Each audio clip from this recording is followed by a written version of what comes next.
Най-неудовлетворените жени са тези, които се правят на доволни. Тя казва, всичко е наред, но очите й казват, нещо липсва. Истината е, че много жени днес не са физически, емоционално и енергийно задоволени. Жената се затваря, когато се усеща празна отвътре.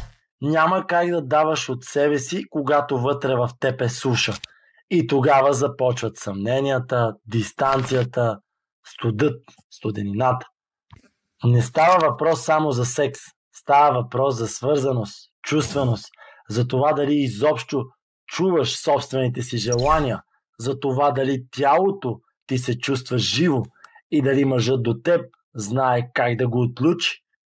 Ти не си твърде чувствителна, не си егоистка, ти просто жадуваш за истина, за истински допир, за нежност, която наистина лекува отвътре и тя ще започне от теб. Ако си готова да се събудиш, влез в моето обучение "Водата в теб".